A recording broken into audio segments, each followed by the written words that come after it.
आज की वीडियो में मैं आपको बताऊंगी नाइस गाइडलाइंस के मुताबिक कुछ ऐसी टिप्स जिनसे आपके प्रेगनेंसी के चांसेस इंक्रीज होंगे और आप बहुत जल्दी कंसीव कर लेंगी। यानी national institute of health and care excellence की कुछ रिकमेंडेशंस आपको बताऊंगी। अस्सलामुअलैकुम, welcome to my YouTube channel. This is me doctor Abira Ali, gynaecologist.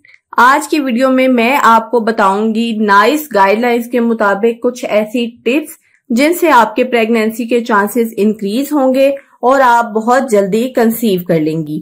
यानी national institute of health and care excellence की कुछ रिकमेंडेशंस आपको बताऊंगी और आपके जो प्रेगनेंसी के चांसेस हैं इनको फॉलो करने से बहुत ज्यादा इंक्रीज हो जाएंगे। तो वीडियो बहुत इंफॉर्मेटिव है, इसे कंप्लीट देखिएगा। अगर आप मेरे चैनल पर नए हैं तो चैनल को लाजमी सब्सक्राइब कीजिएगा, क्योंकि मेरी सारी वीडियोस गायनाकोलॉजिकल इश्यूज के बारे में होती हैं, प्रेगनेंसी के बारे में होती हैं और कंसीव करने के जो प्रॉब्लम्स होते हैं उनके बारे में होती हैं। तो चलते हैं अपने टॉपिक की तरफ। पहली टिप है स्मोकिंग के बारे में। अगर आप स्मोकिंग करते हैं तो आपके प्रेगनेंसी के चांसेस कम हो जाते हैं, चाहे वो एक्टिव स्मोकिंग है चाहे वो पैसिव स्मोकिंग है। फीमेल्स अगर स्मोकिंग करती हैं उनके एग्स की क्वालिटी कॉम्प्रोमाइज होती है और जो मर्द हजरात स्मोकिंग करते हैं उनके स्पर्म्स की क्वालिटी खराब होती है। तो आपने ये कोशिश करनी है कि अपनी इस आदत को खत्म करना है।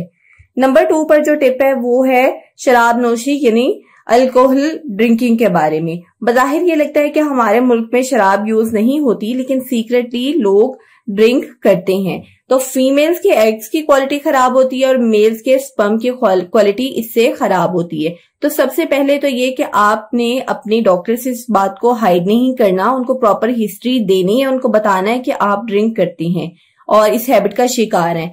और डॉक्टर्स आपकी हेल्प करेंगे आपकी अल्कोहल से जान छुड़ाने के लिए, और वो आपको कुछ ऐसे स्पोर्ट ग्रुप्स में ऐड करेंगे जिनसे हेल्प मिलेगी आपको इस आदत को खत्म करने की, और आपको अल्कोहल के ऑल्टरनेटिव्स प्रोवाइड किए जाएंगे तो आप अल्कोहल को आसानी से क्विट कर सकते हैं। अच्छा, नंबर 3 पर जो टिप है वो ये है कि आपको अपना आइडियल BMI अचीव करना है। तो आप में से कितने लोगों को पता है कि उनका BMI कितना है? BMI basically body mass index है, आपके कद और वजन की रेशो है। यानी कि ये हाइट टू वेट रेशो है। अब ये हाइट टू वेट रेशो निकालने का बहुत आसान सा फॉर्मूला होता है। आपके मोबाइल में बहुत सारी एप्स होती हैं जिसमें आप हाइट और वेट को पुट करके अपना BMI कैलकुलेट कर सकते हैं। अब ये जो नॉर्मल BMI होता है ये 19 to 25 होता है और आपने इसी रेंज में ही रहना है। अगर आपका इसी रेंज में BMI आता है तो आपको कुछ करने की जरूरत नहीं है, लेकिन अगर आपका BMI 25 से ज्यादा है तो फिर आपको अपने वेट को कम करना है। किसी अच्छी डाइटिशियन की हेल्प लें, अपनी फिजिकल एक्टिविटी को इंक्रीज करें, और पर्टिकुलरली जिन खवातीन का BMI 30 से भी ज्यादा है तो उनके पीरियड्स तो काफी इरेगुलर होना शुरू हो जाते हैं और उनकी ओव्यूलेशन ठीक तरीके से नहीं हो पाती, एग नहीं रिलीज होता अच्छे साइज का, तो इस वजह से उनकी प्रेगनेंसी के चांसेस काफी कम हो जाते हैं। तो अगर आप अपने वेट में जस्ट 5 to 10% की कमी कर लेती हैं तो उनके आपके पीरियड्स भी रेगुलर हो जाते हैं और आपकी प्रेगनेंसी के चांसेस भी काफी बढ़ जाते हैं। और इसी तरह से जो मर्द हजरात हैं उन्होंने भी अपने BMI पे नजर रखनी है। अगर उनकी हाइट टू वेट रेशो 30 से ज्यादा है तो उनके भी स्पर्म्स की क्वालिटी खराब होने लगती है, तो उनको भी अपना BMI 19 to 25 की रेशो में लेकर आना है। और इसके लिए उनको अपनी फिजिकल एक्टिविटी को इंक्रीज करना है। इसके लिए वो जिम की भी हेल्प ले सकते हैं और अपनी डाइट को भी उन्होंने कंट्रोल करना है। तो एक और बात आपने ज़हन में रखनी है, ये तो वेट ज्यादा होने की बात हमने कर ली। जिन मर्द और खवातीन का हाइट टू वेट रेशो 19 से कम होता है उनको भी बहुत सारे प्रॉब्लम्स होते हैं। तो अगर फीमेल्स का BMI 19 से कम होगा तो उनकी ओव्यूलेशन प्रॉपर तरीके से नहीं हो पाती, चाहे वो ज्यादा एक्सरसाइज करने की वजह से होती है या एक्सेसिव डाइटिंग की वजह से होती है।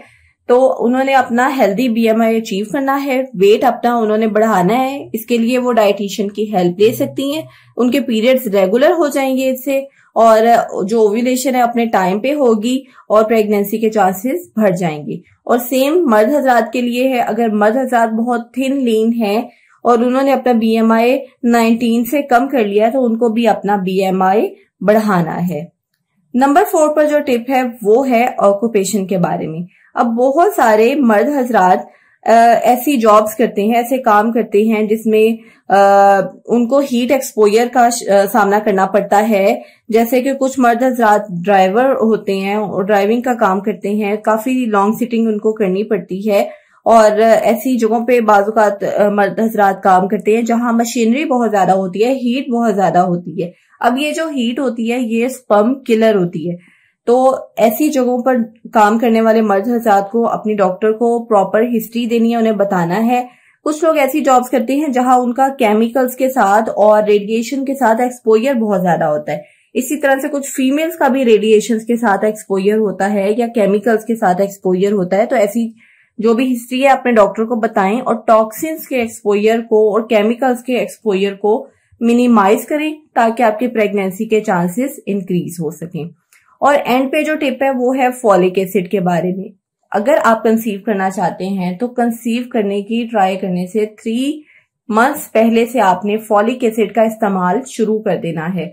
ये एक छोटी सी गोली होती है जो कि आपकी प्रेगनेंसी के चांसेस को भी इंक्रीज करती है और प्रेगनेंसी कंसीव होने के बाद ये आपके बेबी को कई एक एबनॉर्मेलिटी से बचा देती है। उसके ब्रेन की डेवलपमेंट के लिए ये बहुत इंपॉर्टेंट होती है। तो 400 माइक्रोग्राम फॉलिक एसिड डेली आपने लेना है। अगर प्रेगनेंसी हो जाती है और आपको कोई हिस्ट्री है डायबिटीज की या फिर आपको कोई मिर्गी का मसला है या आपके पहले किसी बच्चे को दिमाग का मसला है तो आपने इसकी डोज हैवी लेनी है। आपने 5 mg की फॉलिक एसिड की गोली इस्तेमाल करनी है, लेकिन फॉलिक एसिड को आपने स्किप नहीं करना है। तो इन टिप्स पर अमल करके आपके प्रेगनेंसी के चांसेस इंक्रीज हो सकते हैं। अगर आपको इनमें से कोई भी मसला है तो अपने डॉक्टर से डिस्कस करें और अपनी चीजों को ऑप्टिमाइज करें ताकि आपके प्रेगनेंसी के चांसेस इंक्रीज हो सकें। वीडियो अगर आपको पसंद आई हो तो इसको लाइक शेयर जरूर कीजिएगा, कमेंट जरूर कीजिएगा। अपना बहुत सा ख्याल रखिएगा। Take care. अल्लाह हाफिज।